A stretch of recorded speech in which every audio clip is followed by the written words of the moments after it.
nag-aaral, nag-vlog at nagne-negosyo. So ngayon, nandito nga pala tayo sa may Ferdianos Resto Events and Venue. So located nga pala to guys dito sa may Sitio Gulod, Sapang Palay proper, San Jose del Monte, Bulacan. In front lang siya ng ground event place nila. Ito nga pala yung ground event place nila guys sa kabila.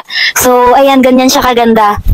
Ito nga pala yung itsura ng resto nila guys sa labas. Kaya pag nakita nyo yan, mag-dine-in na kayo. Ang operating hours nga pala nila pag weekdays 10 AM to 10 PM. Pero kapag weekends naman 9 AM to 10 PM. Pagpasok nyo nga pala, una nyong makikita yung first floor dine-in area. At matatanaw nyo rin yung second floor nila na tinatawag na mezzanine. Lawak nga pala ng space dyan sa baba guys. Kaya kahit marami kayo, magkakasya pa rin kayo. Offer nga pala yung Ferdianos ng mga pagkain. At syempre may mga inumin din. Yung mga pagkain nila guys, meron silang mga sizzling, appetizer, fed flat, unli wings na may kasamang unli rice. Mga lutong bahay din sila na sigurado akong masasarapan drinks nila, meron silang frap, fruity, meron din silang coffee guys, hot and ice, tsaka non-coffee. Guys, nandito nga pala tayo sa may mezzanine nila kung tawagin. Kasi ito guys, saradong lugar siya. Ayan na yung door pala dito guys. So, bago kayo pumasok, meron door. So, ngayon kung gusto nyo na kayo lang ng family mo, perfect tong Ferdianos guys. Kung gusto nyo na mag-ting tayo with family, gano'n, gusto nyo mga aesthetic ang lugar. So, may mga lamesa dito. Ang maganda dito guys, if gusto nyo magsuot ng family nyo, 10K yun guys. Yung 10K na babayaran nyo is doon na kasama nyo mga pagkain nyo guys. Ando pagkain na kayo worth 10K tapos kayo lang yun nandito sa face stop. Pero kung tayo nyo naman magsuot, gusto nyo naman nasa labas lang kayo dito kayo guys. So, sa may restaurant na nasa baba. Ayan yung itsura. Pag napuno din yan guys, in case na sobrang daming tao, pag napuno yung baba, dito na kayo sa mezzanine, pwede nyo ipunta. Pero pag yung hindi puno guys, sa ngayon, may bayad ko, 10K to mezzanine area nila. Air condition nga pala guys, yan yung may kita, no? Tapos, ang ganda din ng lighting guys, sobrang liwatan, kaya kapag kakain kayo talagang masusulit nyo din. Tapos, meron silang upuan pang baby guys, kapag may kasama kayong baby. So, and sila may kaya. Ganda pala kasi yung mezzanine nila ang tawagin. Ayan.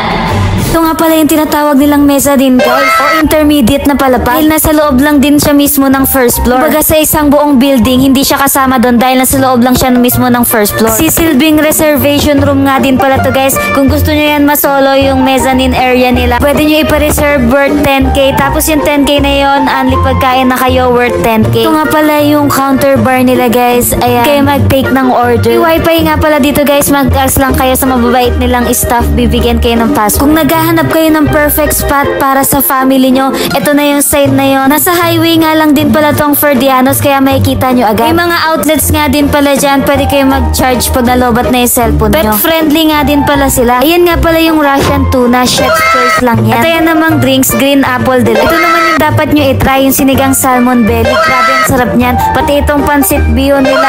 Grabe, parang 5 person yata yan guys. Tapos nga pala para sa mga staff dito sa may Ferdianos, grabe napakabait nila mag-serve. Sa malinis sila, lagi din silang nakangiti. Paghatid ng order nyo, ay merong cake. Kaya kudos nga pala sa mga staff ng Ferdianos. Sabi ko dito is based on my own experience. Mabilis nga lang pala sila mag-serve, pati sa mga order ng kasama ko. Mas matagal pa nga yung pagde-decide nila ng order kaysa yung pag-serve ng Ferdianos. Shoutout nga pala dyan kay Sir Mark, yung manager ng Ferdianos. Grabe, napaka-humble and ang ganda kausap. Yung mga in-order nga pala namin guys para may preference kayo, carbonara, spaghetti bolognese, pansit bihon, crispy kare-kare, then yung sinigang salmon belly. Meron nga din palang chicken lettuce wrap tsaka yung raspberry ice. Kitang-kita nga sa mukha ni Criselda na nasasarapan siya sa mga pagkain ng Ferdianos. Grabe. Ito nga pala yung pansit bihon nila guys. Grabe, ang dami niyan ha. For only 149 pesos, parang 3 to 4 person pa ang kaya. Masarap naman yung pansit bihon guys, kaso iba lang talaga siya sa mga pansit sa kantuhan. Sa mga nakakakilala sa akin, paborito ko talaga yung pansit. Sa lasa nga pala yung pansit nila, ayun nga pala yung japchae. Gustong gusto namin siya, tapos napaka-crunchy pa ng bagnet nila.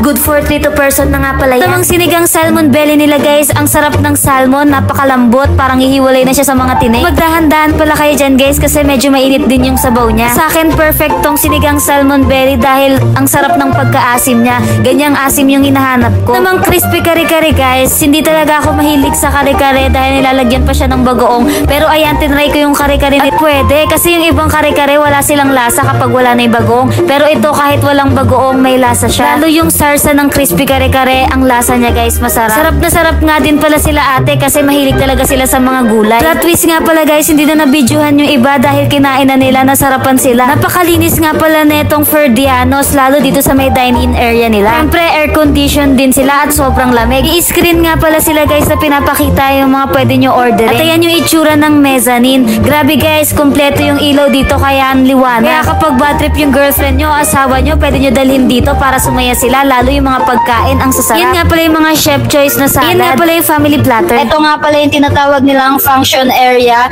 So ayan guys, makikita nyo pagpasok, meron na siyang mga design sa lamesa, sa table.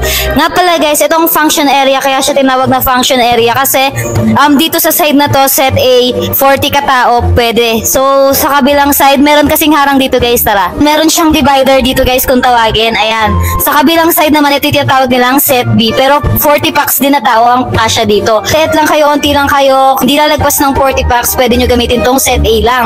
Pero kung lagpas kayo ng 40 packs, pwede nyo i-rento ng buuhan, magiging 80 packs siya katao guys. So ayan, meron din naman silang sariling toilet dito guys, in case na ma-CR kayo, hindi na kayo bababa. So check natin yung toilet nila. So ayun guys, malinis yung toilet nila, huwag kayong mangangamba kapag na-CR kayo. Available yung toilet nila, malinis. So, ayan guys, yung ibang lamesa dito nakaayos din. Dito kasi guys, parang wash area nila, kaya hindi na tayo papasok dyan. Tapos guys, fully aircon nga pala dito. Ayan, nakikita nyo. Fully aircon. Tapos, ayan yung lightning nila, napakaliwanag. Grabe guys. Lahat ng side may ilaw. By the way guys, kapag gusto nyo mag-data, meron silang wifi. Mag-as lang kayo dun sa mga staff nila. Kila ma'am, sir. Bibigyan nila kayo ng password ng wifi nila. So, ayan guys, pwede dito yung birthday, venue ng kasal. Kung mga maliliitan lang guys, ganon. 40 packs, 80 packs ang kasya dito. Tapos guys, hindi lang yun ang pwede. Pwede din mag-seminar dito. Ayan o. Kagaya ng meeting, pwede din dito guys kung kailangan nyo ng maraming tao. Ayan, meron din silang speaker dito guys kasi nga pwede mag-seminar, ganyan. So, ayan, grabe. Ang ganda netong function area nila guys. Silang pinaka-event place guys. Andun sa tawid. Ayan yung talagang i-rent nyo yung buong place.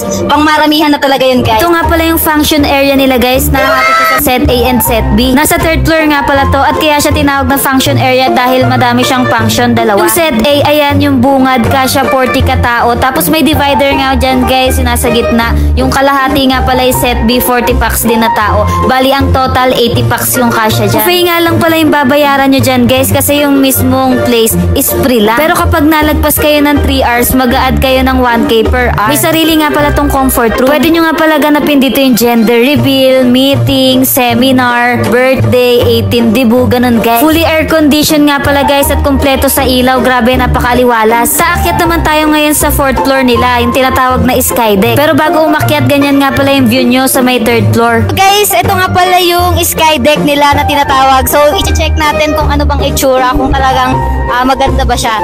Samahan nyo ko. Pagtaas nyo dito, mababasa nyo agad yung sky deck na word. Very aesthetic guys, kung gusto nyo i-date yung mga loved ones nyo or kahit kayo magpe-friends, magtutropa, pwede kayo dito guys. So, napaka-aesthetic ng mga gamit nila. Grabe. Ito nga palang 4th floor nila na sky deck guys. Rentable din siya kung gusto nyo mag-propose o kaya yung Valentine's, iso-surprise nyo yung girlfriend, boyfriend nyo, pwede dyan guys. Maliban sa overlooking yung view, napakalawak din. Meron pang isang room na pwede nyo gamitin at dyan kayo mag-retouch kapag nirent nyo yung sky deck. Pag nga pala nag-take out kayo sa may dining area nila, pwede nyo kainin dito sa may sky deck. At naglalagay din sila ng projector dyan guys, pwede manood ng movies. Yung mga bumbilya na maliliit na nakikita nyo, umiilaw yan sa gabi, kaya ang ganda. Sayang lang kasi mga hapon pa lang neto. Pero kahit hapon pa lang yan guys, napakaganda na overlooking na yung sky deck nila. Kung stress ka, perfect na perfect to sa'yo. Guys, andito nga tayo sa may sky deck nila at grabe yung view. Siguro mas maganda talaga dito guys kapag gabi kasi ngayon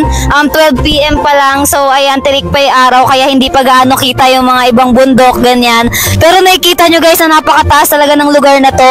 Ang ganda. Tapos yung tapat, ayan guys, yung event place nila sa tapat mismo. Ayan, lawak din guys yung parking lot. Nga pala guys, meron palang parking lot tong Ferdianos.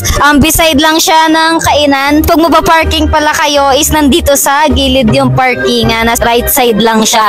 So napakalaki din ng parkingan nila guys. Kahit gaano kayo karami, magkakasya kayo. Ayan nga pala yung sasakyan namin guys, yung white na van. Tapos ganyan kalawak hanggang dun pa yung parkingan sa kanila yan guys. Ayan, nakalagay din naman dun na customer parking. So guys, ito nga pala yung parking area nila. Grabe, napakalaki. At ayan, may signage na din sila. Ayun nga pala yung sasakyan namin guys. Kasyang-kasya dito kahit marami kayo, buong mag-anak kayo pumunta or kahit magtutropa. Diba, napakalaki guys, diba? Tignan nyo. Diba, nanliit ako? So, ayan guys, huwag kayong mag-alala sa parking area kasi sobrang laki ng parking area nila.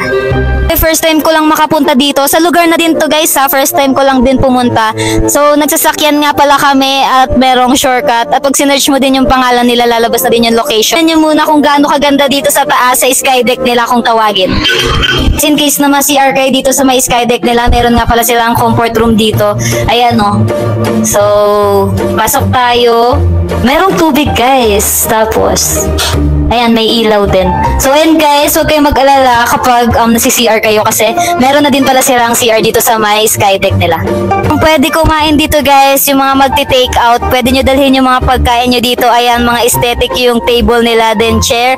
Tapos guys, kapag weekend, naglalagay sila ng projector dito. Tapos, pwede kayong manood ng movie. Ayan, dito nila nilalagay yung projector, then pwede kayong manood ng movie. May mga saksakan pala sa gilid guys, ayan o. Pero kasi sa panahon natin ngayon, medyo maulan siya kaya hindi pa nagagawa yung ganong may movie. So, pero guys, kapag hindi maulan, naglalagay sila ng projector dyan, then pwede kayo makanood ng movie.